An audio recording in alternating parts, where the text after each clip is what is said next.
We're going to talk about revenue on this house that we used for Airbnb from May until the end of September this year. So the total revenue was $20,188.11 spread over these 5 months. So that's around $4,000 per month.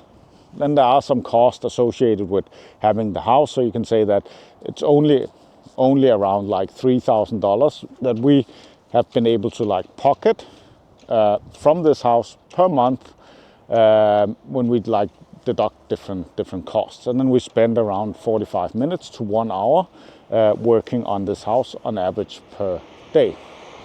So I'm just going to go through these numbers and like some of the things that we're going to improve on this property going forward.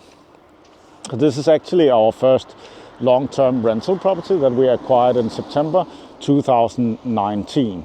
Lately we changed the name to the Dead House because we had a problem with the local council here in Lolland. So we had a conflict with the tenant, so we just in proceedings in the court we just won against the tenant. So that's like step one. Then we're waiting.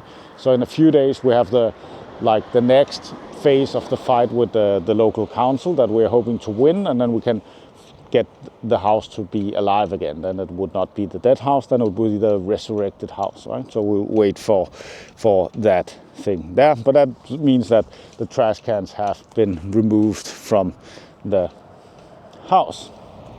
Yeah, so we owned it for 5 years, and in February, so the 5th of February this year, then the local council decided this house is dead, you cannot be inside from the 1st of October. Then we managed to kick out the tenant, so the tenant moved out, and then we got the house back at around April, and then we started renting it out in May, and then on Airbnb, because like the local council was like, you can rent it out until Airbnb. It's only dead on the 1st of October, right? So that means like it's not unhealthy or unsafe to be inside the house in May, June, July, August, September. But the 1st of October, then it's very dangerous, right? So, and then the garbage cans had to be removed. Yeah, so we're going to go inside, and then I'm going to show you the dead house, and yeah, then we're going to talk a little bit more about like the different numbers. Welcome inside the dead house. So you come in here, and then the first thing you have is you have a bathroom. Yeah.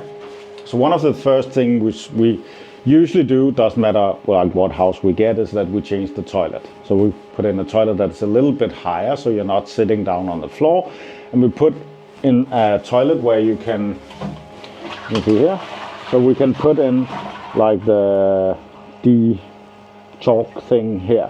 So that's actually pretty smart. Then when we decided to rent this out, then we always put some of the money aside to make improvements. So one of the first things we changed was that we put in a rain shower here. Before it only had like one of these and wasn't really working optimal. So we changed this. This is like $200 investment, 200 euros, and then you can say like, but that's a lot of money to spend 200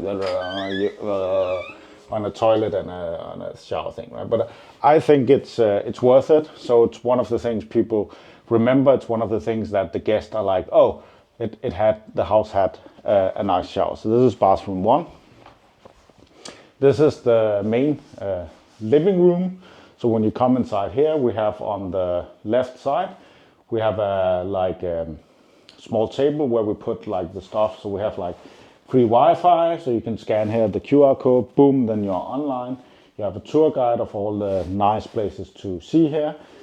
We have a short map of the house, so you can see like, so we are here, and then you can see like where are the different things located inside the house, and you have like different things, and if you need pizza, then there's pizza stuff there. And then this is the rest of the house, and then because like I mentioned, I'm fighting a little bit with the local council, I have the dog sitting there drinking coffee saying like, this is fine, huh? This is fine. Anyway, so when we look at the numbers, then in May, so we started up in May, so that means like we didn't have that much traction. It's outside the main seasons, and the main season here is June, July. But we put it up, and then we actually managed to get a revenue of $1,714.35 US dollars on Airbnb, and 1,273.73 on Booking.com in May, which was acceptable.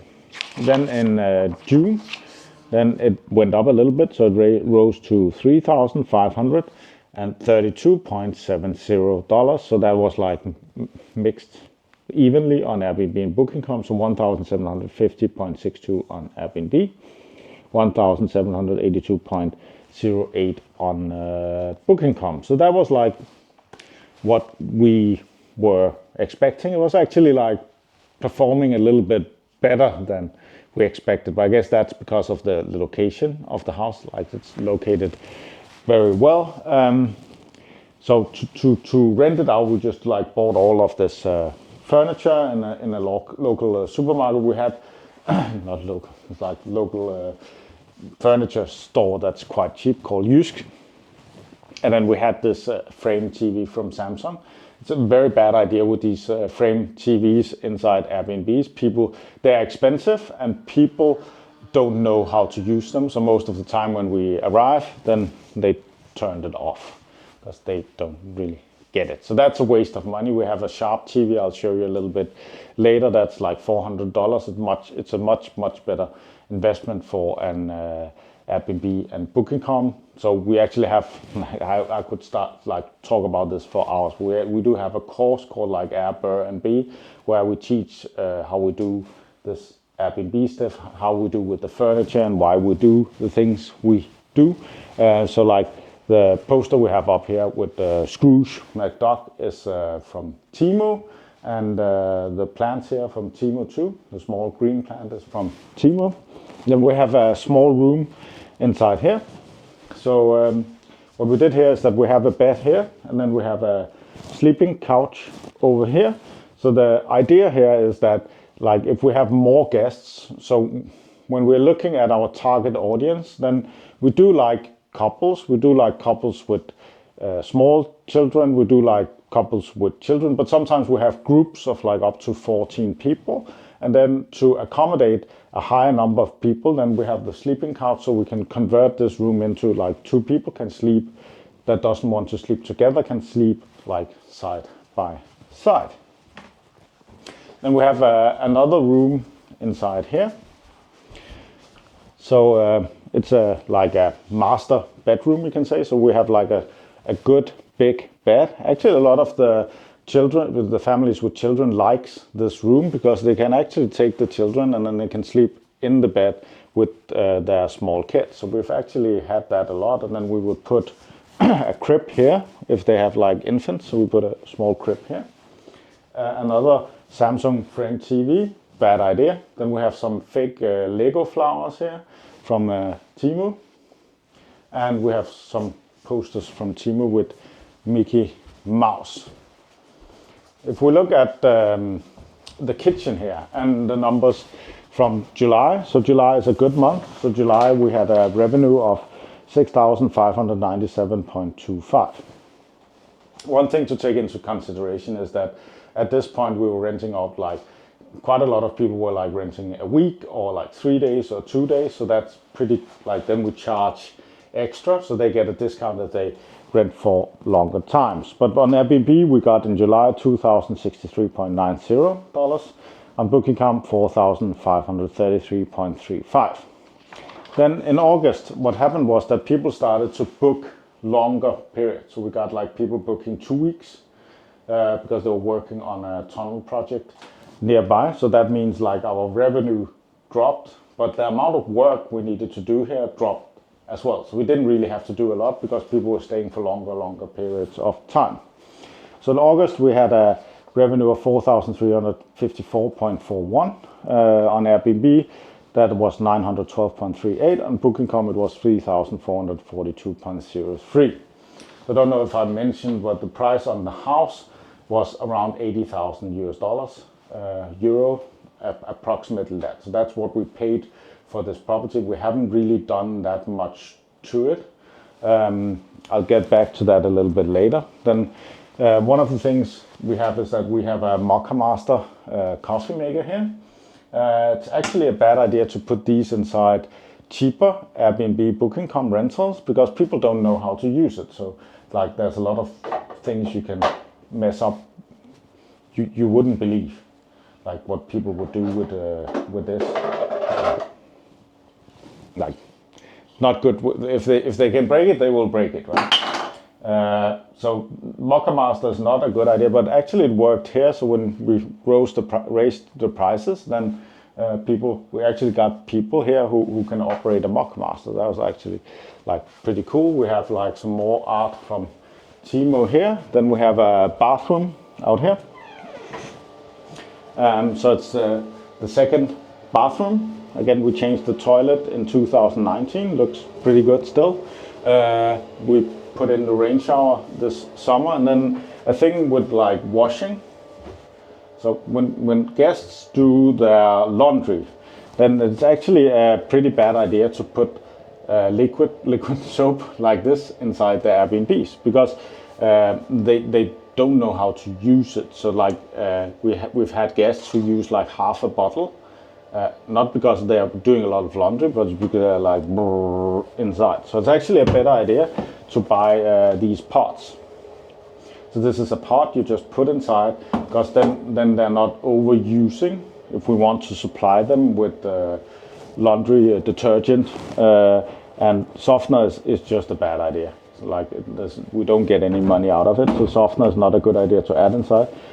People don't care if it's like made in Denmark or eco-friendly. That doesn't like do anything to the reviews. The best thing we found is actually these caps that has like 0% perfume and nothing inside, so it's like allergy friendly. So these are good for the guests. I know some other people who rent out on Airbnb actually charge for these. So they have like a small box, and then you can pay like €1 for every time you want to do laundry. So then you just put one of these inside the box, and then so that's a way of making extra money. It's too much work, I think. The thing when you have the pots is that you just need to make sure you put instructions so people don't put it inside here, right? Because then they're like, it needs to go inside here, right? So pots is good. Maybe put a piece of tape here and say like, no, right? It needs to go inside here. That's just like a small thing. Then September, the last month, we were doing this so far, right? It was more or less rented out the entire month to people working at the project down here. So we had revenue of 2,715.66. That's 506.66 on Airbnb, and then 2,209 on Booking.com. So Booking.com got the most of the booking there. Here we have floor heating and another twin bed. So now we have 2 twin king size beds and 2 single beds. Then in the last room, so this is the extension. So actually the house was 85 square meters when we took it over. Then we found out, oh, there's an extension that's not legal. So we legalized this, and then the area of the house like increased to 114 square meters. So this is a very nice room. It has the Sharp TV. So this is a $400 TV. It's much better than the Samsung Frame TV. It's an Android TV, so people can just like stream. So if they scan the QR code, they can just go, then they can put whatever they want. On top, we have Max streaming service that we use on this TV. But this is another room. We created the art using AI, except for the yin yang over here. That is from Timo. So when we have a house, then what we usually do is that we spend 10% of the revenue on Airbnb Booking.com needs to go back and be spent on improvements on the house.